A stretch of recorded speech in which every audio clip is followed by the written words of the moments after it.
Tandis que dans l'hémisphère nord, le mois de mars annonce le printemps, dans l'hémisphère sud, en Terre Adélie et dans tout le continent antarctique, des millions d'oiseaux marins ont déjà abandonné la côte où ils sont venus se reproduire pendant le bref été austral.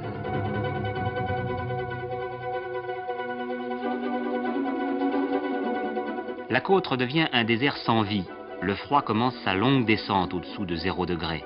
La mer se fige et peu à peu, la banquise s'installe pour un interminable hiver de 9 mois.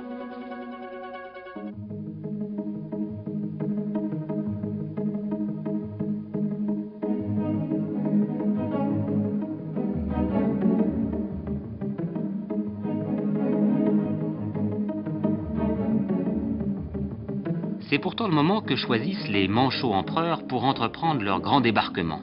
Sur la banquise, depuis l'océan, en longue colonne, ces oiseaux marins, vraiment pas comme les autres, car il s'agit bien d'oiseaux, même s'ils ne volent plus comme leurs ancêtres, sont les seuls à venir ici, au cœur même du terrible hiver polaire, pour assurer leur reproduction.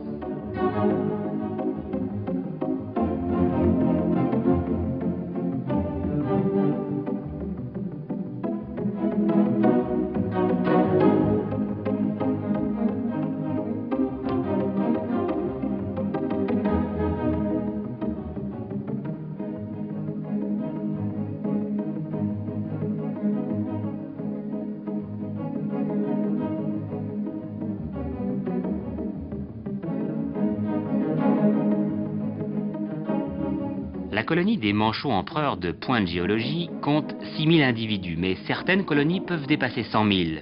Tous les ans, chacune établit son camp sur la banquise, au même endroit.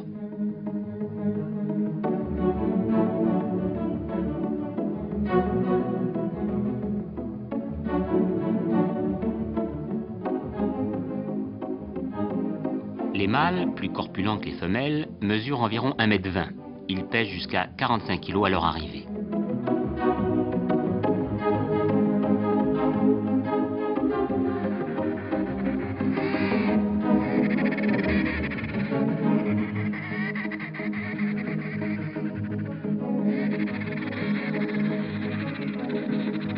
Pendant de longs mois, les empereurs vont affronter un jeûne sévère et vivre sur leurs réserves. Ils ne pourront que se désaltérer en avalant de la neige.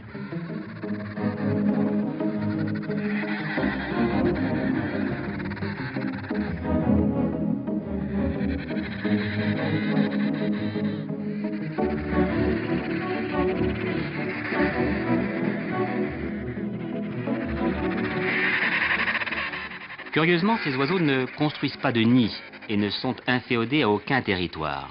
Dès l'arrivée, ils commencent leur parade nuptiale par un chant d'appel pour trouver un partenaire. Ce chant est un signe de reconnaissance de leur espèce, mais aussi de leur sexe. Dans un tel brouhaha, aucune confusion n'est possible parce qu'un chant à lui seul paralyse tous ceux des voisins situés à moins de 7 mètres. En fait, chaque empereur ne peut chanter qu'à son tour.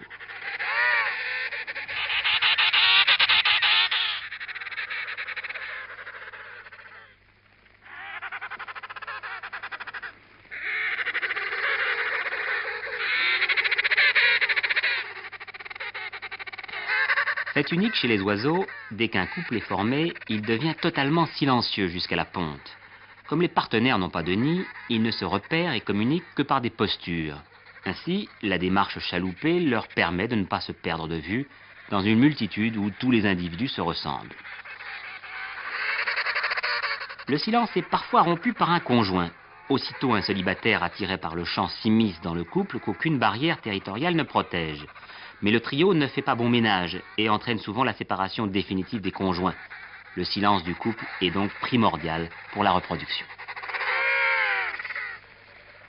De plus, une harmonisation rapide du couple est nécessaire, car les manchots ont des réserves limitées et sur la banquise, le temps leur est compté. La position extatique favorise la synchronisation et en moins de 3 semaines, tous les couples sont constitués.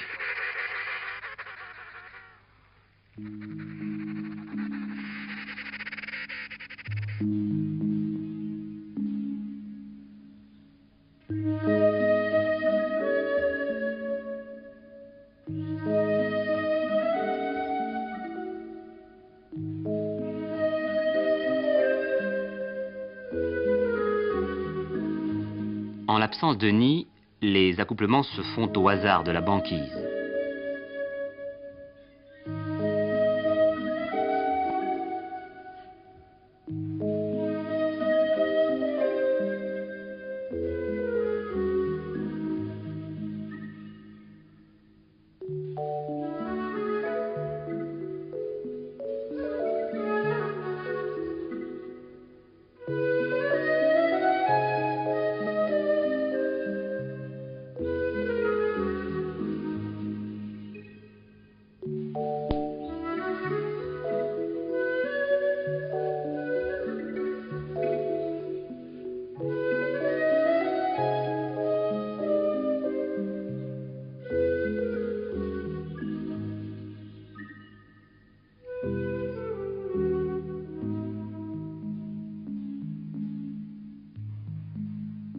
Début mai.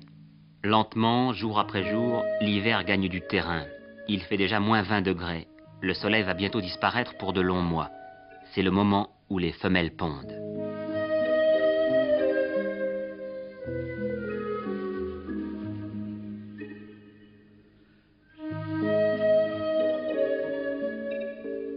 Un seul œuf est pondu sur les pattes et pour le transporter, l'empereur marche en équilibre sur les talons. Pour un animal aussi gros, l'œuf est petit. Il ne pèse qu'1 livre.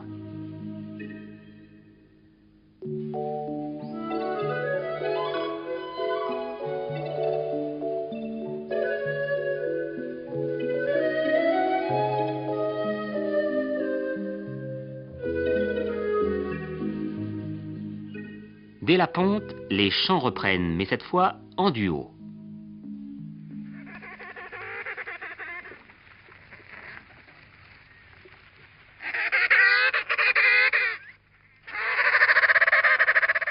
Le chant est l'unique mot de passe pour les conjoints qui doivent se retrouver après de longues absences. Chaque empereur possède un chant qui lui est propre et reconnaissable par son partenaire.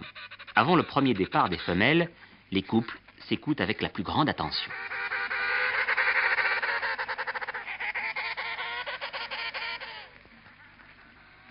Affaiblie par la ponte et par 2 mois de jeûne, la femelle confie son œuf au mâle plus résistant. Sauf accident, il ne s'en séparera plus jusqu'à l'éclosion. Lui seul va prendre en charge les 2 mois de couvaison.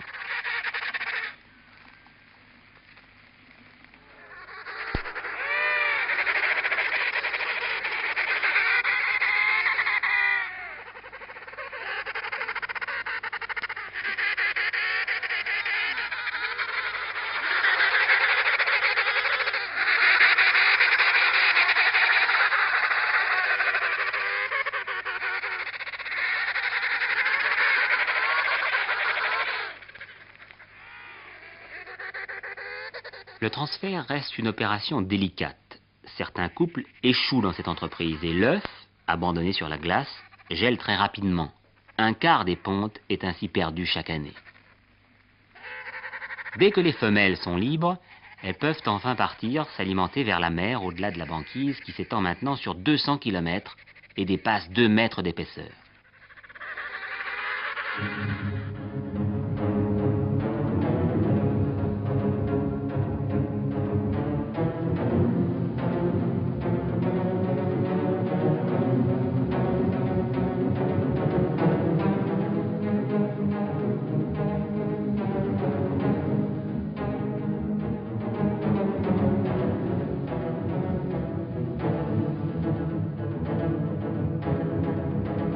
Juin, 20 heures de nuit quotidienne, un froid infernal et la menace des blizzards qui descendent régulièrement du continent.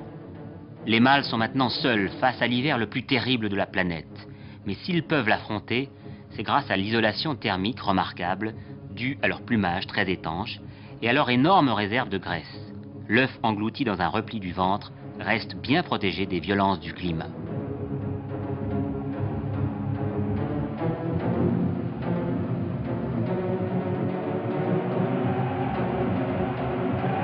Dans une nuit presque permanente, par moins 30 degrés, les empereurs affrontent des vents chargés de glace qui soufflent à plus de 200 km/h, ce qui revient à supporter des températures équivalentes à moins 180 degrés.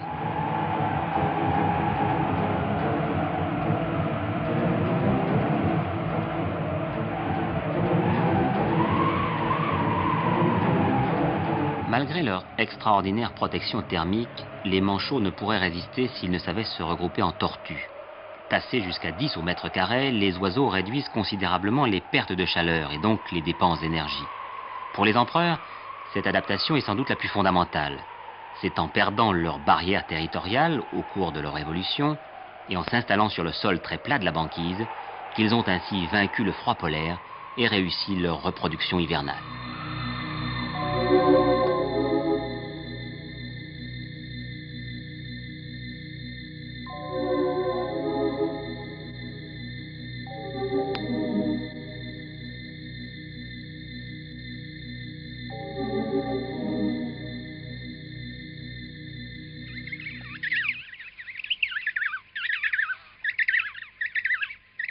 Juillet. Au plus fort de l'hiver, les premiers poussins apparaissent.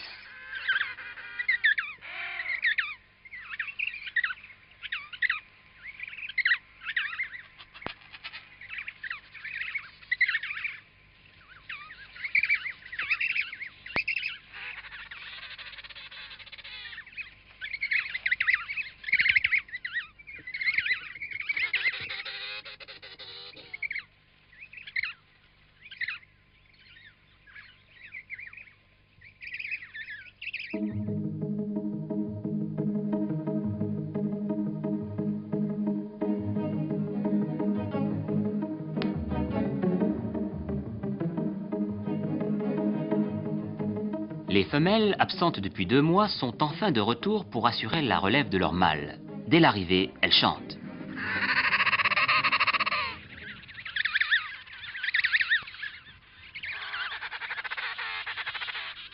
Quelques heures plus tard, le couple est à nouveau réuni.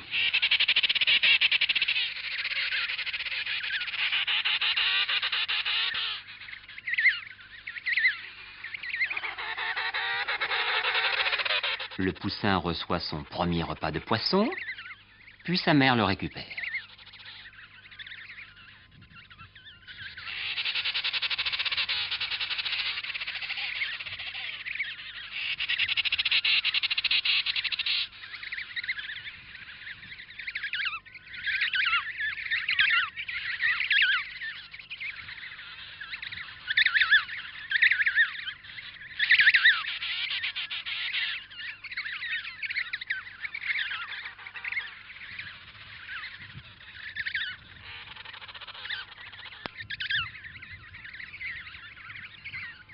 Mais les mâles en sont à leur 4e mois de jeûne. Ils ont perdu près de la moitié de leur poids et sont épuisés. L'océan, à 2 mètres sous leurs pattes, ne peut les nourrir. Il leur faudra souvent parcourir plusieurs centaines de kilomètres sur la banquise avant de rejoindre la mer libre et de pouvoir enfin s'alimenter.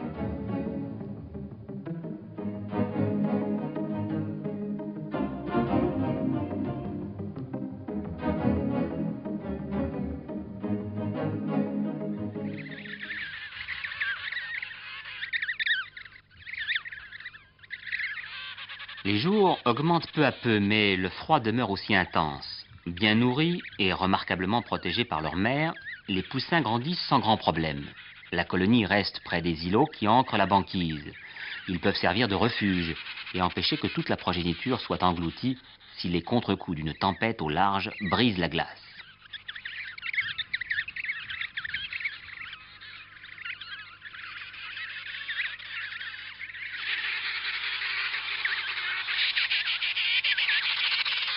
Début septembre, les poussins ont maintenant 6 semaines et commencent à s'émanciper.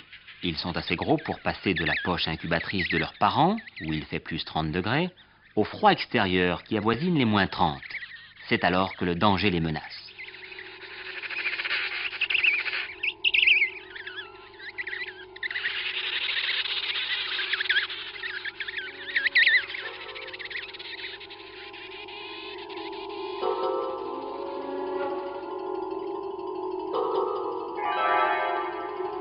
À cause de l'absence de nid et de barrières territoriales, le jeune risque de se faire enlever par des parents voisins qui ont perdu leurs petits. Il peut alors mourir écrasé dans la bataille que se livrent les ravisseurs.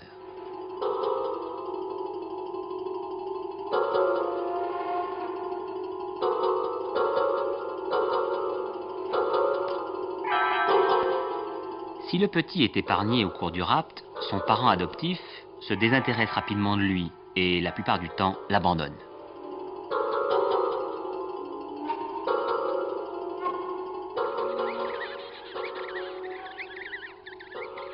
Le poussin finit généralement par mourir de froid. Le rapt ne semble donc pas bénéfique à l'espèce, contrairement à ce qu'on aurait pu croire.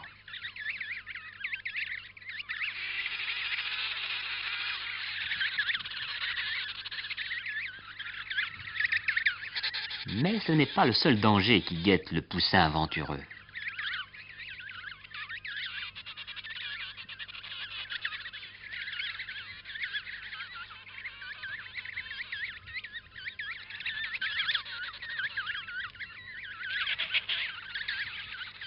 Les agressions des pétrels géants, arrivées depuis peu, sont cependant très occasionnelles.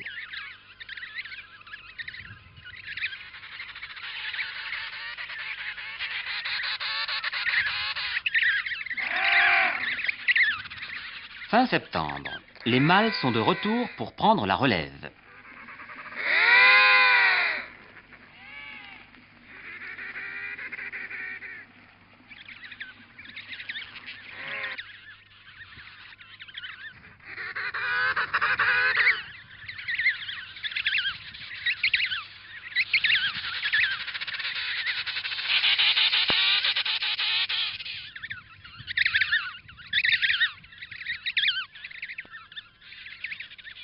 La durée du jour augmente, mais le froid intense persiste et les blizzards, plus violents que jamais, provoquent de véritables hécatombes parmi les jeunes les moins bien nourris.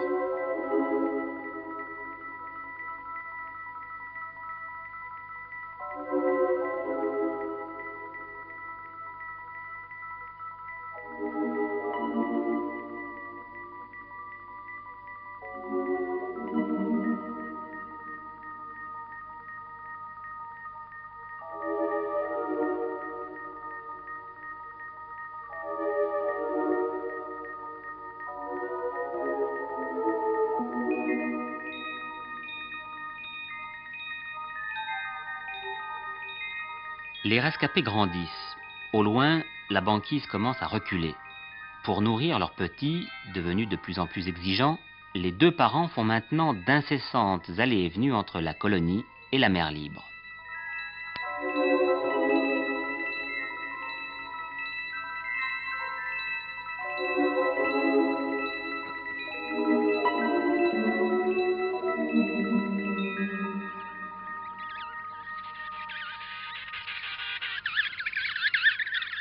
En l'absence des adultes, les jeunes se regroupent en crèche. Ce sont leurs premiers rassemblements en tortue.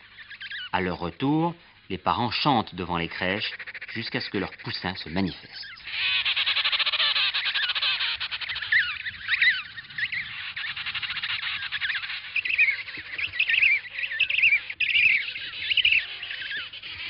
Et dès qu'un petit est identifié, le parent l'accompagne le temps de quelques repas.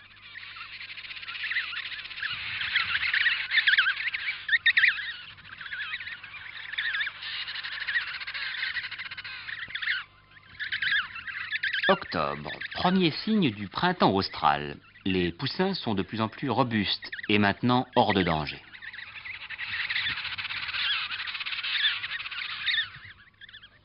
De longues fissures dans la banquise préparent la débâcle. Elles sont aussitôt exploitées par les phoques de Weddell qui viennent mettre bas sur la glace.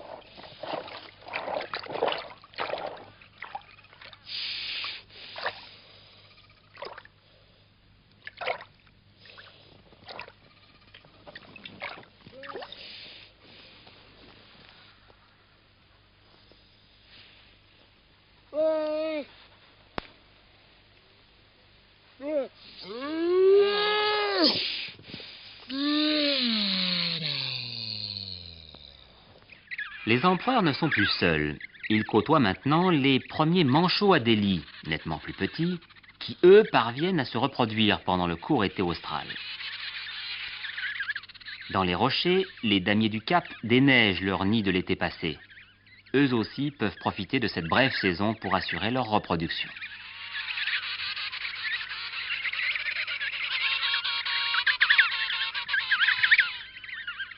Avec novembre et ses longues journées de soleil, la banquise se transforme en un bourbier pestilentiel de glace fondante et de déjections accumulées depuis de longs mois.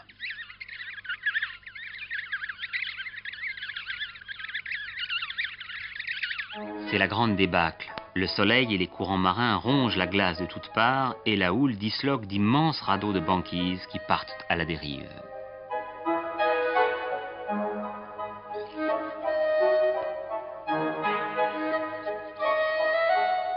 Les petits manchots à délices sont de plus en plus nombreux. Chez les animaux, plus l'espèce est de grande taille, plus l'élevage des jeunes dure longtemps. L'imposant empereur n'échappe pas à la règle. Seul l'hiver polaire a pu lui offrir, avec l'océan gelé, tout le temps et tout l'espace nécessaires à sa reproduction. Rivé à la banquise depuis 8 mois, il a maintenant rempli son contrat et part en haute mer pour 4 mois, reconstituer ses réserves.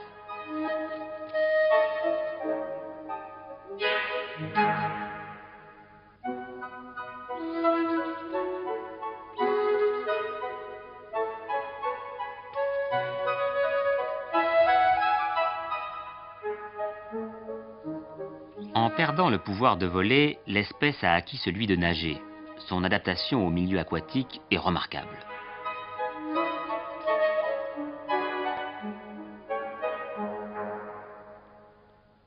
Les poussins restent encore quelque temps en compagnie des derniers adultes.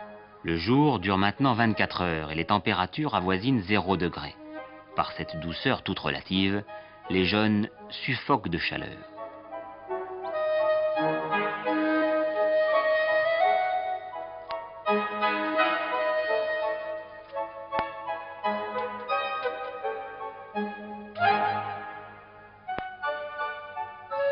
Décembre, c'est l'été antarctique. Les poussins ont maintenant 5 mois et pèsent 10 kilos. Avec leur première mue, ils connaissent leur premier jeûne. Il y en aura d'autres, un empereur peut vivre jusqu'à 30 ans.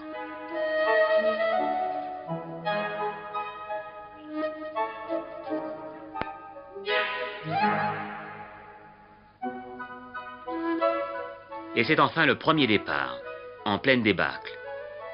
Dans 5 ans, quand ils seront adultes, ils reviendront eux aussi assurer la reproduction.